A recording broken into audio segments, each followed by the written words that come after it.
اسرائیل پر ایران کے حملے کے بعد سپاہ پاسداران انقلاب اسلامی کے کمانڈر ان چیف اور چیف آف آرمی اسٹاف کا آپریشن سچا وعدہ سے متعلق تفصیلی انٹرویو۔ شام کی حکومت کی طرف سے اس ملک میں دہشت گردی کے خلاف لڑی جانے والی جنگ میں مدد کی دعوت پر ہمارے کمانڈرز اور سپاہی اور مشاورین وہاں قانونی طور پر موجود تھے۔ صہیونی دشمن نے بلا جواز انہیں نشانہ بنا کر شہید کیا۔ یہ ہماری سرخ لکیر کو، ریڈ لائن کو عبور کرنا تھا۔ گزشتہ 10 دنوں میں پوری دنیا میں سوائے 2-3 ملکوں کے جو صہیونی حکومت کے مکمل حامی ہیں اور اس کے مددگار ہیں، اس کے اتحادی ہیں، سب نے اس اقدام کی مذمت کی، اور یہ ایک ایسا کام تھا، یہ ایک ایسا جواب تھا جسے دینا ضروری تھا۔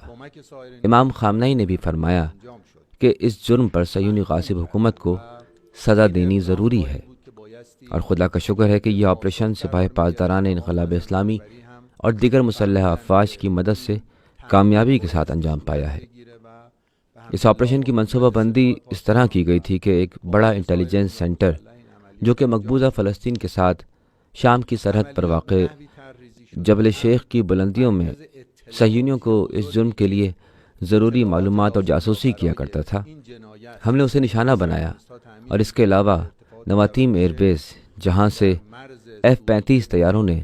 دمشق میں ہمارے قونصل خانے کو نشانہ بنانے کے لیے اڑان بھری تھی، ہم نے اسے بھی نشانہ بنایا، اور اللہ کا شکر ہے کہ یہ دونوں مراکز کافی زیادہ حد تک اب غیر فعال ہو چکے ہیں اور قابل استعمال نہیں ہیں، ان کو شدید نقصان پہنچا ہے۔ اس حوالے سے تفصیلات وقت گزرنے کے ساتھ سامنے آتی جائیں گی۔ اس آپریشن میں بڑی تعداد میں ڈرون طیارے، کروز میزائل اور بیلسٹک میزائلوں کا استعمال کیا گیا ہے، جنہیں ہم نے باقاعدہ سوچ سمجھ کر حکمت عملی اور مناسب ڈیزائن کے ساتھ استعمال میں لایا، اور نہ تو آئرن ڈروم اور نہ ہی صہیونی حکومت کی میزائل ڈیفنس شیلڈ ان ہتھیاروں اور اس کارروائی کا نمایاں مقابلہ کر سکی، اور آپریشن اپنے مقاصد میں کامیاب ہوا اور ہم نے اپنے اہداف حاصل کیے ہیں۔ امریکہ نے یہ اعلان کیا تھا کہ اسے دمشق میں ہونے والی کارروائی کا علم نہیں تھا، لیکن یہ دراصل امریکہ ہی کی ایما پر ہوا تھا۔ اس نے اعلان کیا تھا کہ وہ خطے میں کشیدگی کو بڑھانے کی کوشش نہیں کر رہا، جبکہ ہماری معلومات سے یہ ظاہر ہوتا ہے جو مصدقہ ہیں کہ اس نے صہیونی غاصب حکومت کے دفاع کے لیے عراق اور اردن کی فضائی حدود سے ہمارے اس وعد الصادق آپریشن کو بے اثر کرنے کی پوری کوشش کی، تاہم وہ ایسا کرنے میں بھی ناکام رہا اور اسے کوئی کامیابی نصیب نہیں ہوئی، اور اللہ کا شکر ہے کہ آپریشن وعد الصادق اپنے منطقی انجام تک پہنچا۔ ہم اس آپریشن کو ایک مکمل نتیجے کے ساتھ اختتام کرنے کا اعلان بھی کر چکے ہیں، اور ہماری نظر میں یہ آپریشن ختم ہو چکا ہے۔ ہم اس آپریشن کو جاری رکھنے کا فی الحال کوئی ارادہ نہیں رکھتے، البتہ اگر صہیونی غاصب حکومت نے اسلامی جمہوریہ ایران کی سرزمین یا ہم سے تعلق رکھنے والے مراکز کے خلاف چاہے شام میں یا کسی اور جگہ پر کارروائی کی، تو ہمارا اگلا آپریشن اس سے بہت بڑا اور بہت سخت ہوگا۔ ہماری صلاحیت اس حقیقت پر مبنی تھی کہ ہم اس حکومت کے خلاف میزائل اور فضائی بمباری کا آپریشن کر سکتے تھے جو اس آپریشن سے 10 گنا بڑا ہوتا، لیکن ہم نے ایسا نہیں کیا۔ ہم نے اس آپریشن وعد الصادق میں کوشش کی کہ خطے میں جنگی آگ بھی نہ پھیلے اور غاصب صہیونی کی تنبیہ بھی ہو جائے، لہٰذا ان چیزوں کو مد نظر رکھتے ہوئے محدود آپریشن کیا۔ اس لیے کسی بھی عام آبادی پر حملہ نہیں کیا گیا، اقتصادی مراکز پر حملہ نہیں کیا گیا۔ یہ مختصر کارروائی اس لیے تھی تاکہ غاصب صہیونیوں کی جارح فوج کو معلوم ہو جائے کہ ان کی جارحانہ اور مجرمانہ کارروائی پر خاموش نہیں رہا جائے گا اور فوری طور پر جواب دیا جائے گا۔ ہم یقینی طور پر اپنی سرزمین، اپنے مفادات، اپنے آسمان کا بہترین طریقے سے دفاع کرنے کے لیے تیار ہیں۔ یہ آپریشن پاسداران انقلاب اسلامی کے تعاون سے کیا گیا تھا۔ البتہ سپاہ پاسداران انقلاب اسلامی ایران کے علاوہ اسلامی جمہوریہ ایران کی فوج میں سپاہ اور فوج کی مشترکہ فضائی یونٹ ملک کی فضائی حدود کا دفاع کرنے کی ذمہ داری رکھتے ہیں۔ ہماری مسلح افواج پوری طرح تیار ہے، اور اگر ضرورت پڑی تو دوبارہ میدان عمل میں اتریں گے، اور ہمیں اس کام میں دیر نہیں لگے گی۔ ملک ایران کی فضا اور دیگر مراکز کی حفاظت کے لیے ضروری اقدامات بھی عمل میں لائے گئے ہیں، اور مجھے امید ہے کہ ہمارا کامیاب آپریشن وعد الصادق فلسطین کے مظلوم عوام کے لیے غاصب صہیونی حکومت پر فتح کی نوید ثابت ہوگا انشاءاللہ۔ آپ کا بہت شکریہ، لیکن اگر امریکہ جو کہ دہشت گرد ریاست ہے صہیونی حکومت کے ساتھ تعاون کرنا چاہے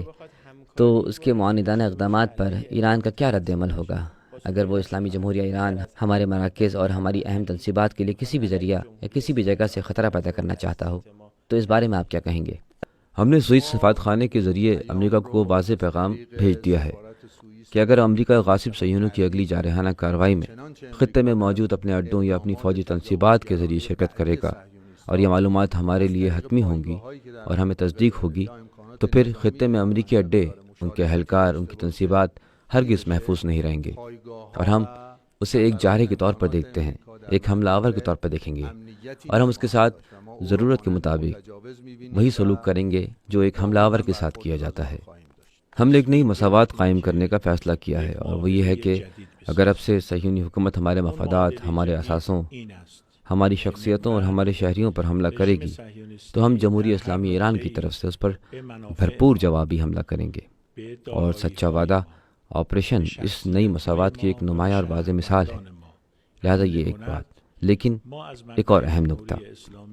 وہ یہ کہ یہ جنگ ہمارے لیے کسی حد تک نامعلوم اور مبہم تھی، اور اس نے ہمارے لیے محاذرائی کا ایک نیا باب کھولا ہے۔ اس کی وجہ یہ تھی کہ دشمن کے فضائی دفاع اور میزائل دفاعی نظام، اینٹی بیلسٹک اور کروز میزائل اور طیارہ شکن دفاعی نظام جو کہ پائلٹ بردار یا بغیر پائلٹ طیارہ دونوں سے دفاع کر سکتے ہیں، ایسا دفاعی نظام صہیونی حکومت کے چھوٹے سے علاقے میں ہر جگہ نصب کیا گیا ہے۔ کم فاصلے تک مار کرنے والے میزائلوں کا مقابلہ کرنے والے آہنی گنبد سے لے کر داؤد فلاحین، ROV، ٹارٹ سسٹم، اور حتیٰ کہ حالیہ دنوں میں امریکہ نے فضائی دفاع کے معاملے میں صہیونی حکومت کے ساتھ مکمل ہم آہنگی اور ان کا ساتھ دیا ہے۔ اسی حوالے سے امداد فراہم کی گئی تھیں۔ صہیونی حکومت نے امریکہ کی مدد سے عراق کی فضائی حدود سے اردن اور حتیٰ کہ شام کے کچھ حصوں کے ساتھ ساتھ مقبوضہ علاقوں کی فضائی حدود تک ایک مضبوط اور کثیر الجہتی دفاعی نظام قائم کر رکھا تھا، یعنی F-15، F-16، F-35 جو کہ انتہائی جدید جنگی طیارہ ہے، نیز گلف ایسٹرن طیارہ، اور یہاں تک کہ وہ ایندھن بھرنے والے جہاز جو دشمن کے جنگی طیاروں کے لیے فضائی حدود میں دوران پرواز ایندھن بھرتے ہیں۔ ان تمام مقامات پر فضاؤں میں یہ سب گھنے بادلوں اور کثیر پروازوں والے فضائی دفاع کی ایک مسلسل اور مربوط سطح کو تشکیل دیتے ہیں۔ جس لمحے ہمارے ڈرون عراق کی فضائی حدود میں داخل ہوئے، یہ فضائی نظام پورے عراق، اردن کے وسط اور غرب اردن سے صہیونی حکومت کی اہم تنصیبات تک فعال صورت میں موجود تھا، اور صہیونی حکومت اس پورے دفاعی سسٹم کو خود کنٹرول کر رہی تھی۔ اس کے علاوہ یہ اینٹی ایئر ڈیفنس اور اینٹی میزائل ڈیفنس جو کہ جدید ترین نظاموں کے ساتھ ہے، ہمارے مقابلے میں تھا، اور اس انتہائی پیچیدہ کثیر الجہتی دفاعی جدید نظام سے گزرنا ہمارے لیے ایک مشکل کام اور مشکل ہدف تھا۔ ہمیں انتہائی ذہین، یعنی ایک ایسا آپریشنل ڈیزائن چاہیے تھا جو ڈرون، کروز میزائل اور بیلسٹک میزائل کو اس فضائی ڈھال سے گزار کر بالکل درستگی کے ساتھ زمین پر گرا سکے، تاکہ وہ اپنے ہدف کو غاصب صہیونی سرزمین پر نشانہ بنا سکے، زمین پر طے شدہ اہداف پر پہنچائے اور اہداف کو تباہ کر دے۔ یہ بالکل ویسے ہی جیسے شدید الیکٹرانک جنگ کے دوران ہوتا ہے۔ جی ہاں، اس کے علاوہ الیکٹرانک جنگ کے دور میں امریکہ اور صہیونی حکومت کی مشترکہ صلاحیتیں نام نہاد جنگ میں استعمال ہونے والے آلات پر فیصلہ کن اثرات مرتب کر سکتی ہیں۔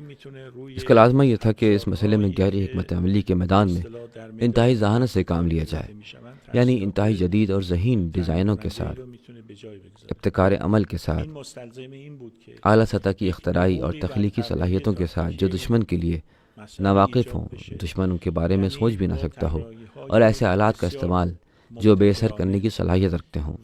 مثلا الیکٹرانک جنگ کے میدان میں دشمن کا غلبہ ختم کر دے، یا اس طرح کام کرنے کے، حملہ کرنے کے قابل ہونا کہ دشمن کے ہر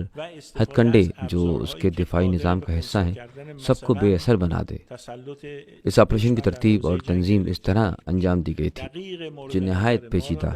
اور تاریخ میں اس کی مثال نہیں ملے گی، جس کے بارے میں ابھی یقین سے کچھ نہیں کہا جا سکتا۔ بہرحال کچھ اس طرح تھا کہ ڈرون طیارے، کروز میزائلز اور بیلسٹک میزائل مناسب وقفوں سے فائر کیے گئے، اور وہ صہیونی حکومت کے لیے اطمینان بخش اس کی بچھائی ہوئی فضائی دفاع کی گہری تہوں کو تباہ کرنے میں کامیاب ہوئے۔ امریکہ، فرانس، صہیونی حکومت کے درمیان فضائی دفاعی اتحاد کو بھی متاثر کیا، یہاں تک کہ اسے غیر مؤثر بنا دیا، اور صہیونی حکومت کے زیر استعمال مقبوضہ علاقوں کی سرزمین میں اپنے صحیح اہداف کو نشانہ بنانے میں کامیاب رہے۔ خیر، ہمارے نشانے بھی درست تھے الحمدللہ۔ ابھی ہم نے صہیونی دشمن کی وقتی خلاف ورزیوں کو دیکھتے ہوئے ایک محدود آپریشن کیا ہے، جبکہ یہ بہت وسیع آپریشن ہو سکتا تھا، لیکن ہم نے اس کا دائرہ محدود رکھا کیونکہ ہم خطے میں جنگ کی آگ بھڑکانا نہیں چاہتے۔ ہم نے آپریشن کا دائرہ کار ان صلاحیتوں تک رکھا جو صہیونی حکومت نے اسلامی جمہوریہ ایران کے سفارت خانے پر ہمارے عزیز کمانڈروں اور محافظوں کو شہید کرنے میں استعمال کی تھیں۔ یہ آپریشن اس لمحے تک ہماری توقع سے زیادہ کامیاب رہا ہے، یہاں تک کہ ہماری معلومات تمام حساب کتاب سے مکمل نہیں ہیں، لیکن اہداف کا وہ حصہ جس کے بارے میں ہمارے پاس فیلڈ سے تفصیلی اور دستاویزی رپورٹس موجود ہیں اور آ چکی ہیں، اس سے ظاہر ہوتا ہے کہ یہ آپریشن ہماری توقعات سے کہیں زیادہ کامیاب رہا، اور واضح طور پر مقبوضہ علاقوں میں رہنے والے عوام، صہیونی حکام، صہیونی حکومت کی دہشت گرد اور قابض فوج اور امریکہ نے ان حملوں کے تباہ کن اثرات کو اس لمحے تک ہم سے بہتر جان لیا ہوگا، لہذا ان کے اگلے فیصلے اس چیز کو ثابت کریں گے۔ مسئلے کا اہم نقطہ یہ ہے کہ میں نصیحت کرتا ہوں، تاکید کرتا ہوں، صہیونی حکومت اپنے ماضی کی طرز عمل سے باز رہے، اور اگر صہیونی حکومت کوئی رد عمل ظاہر کرتی ہے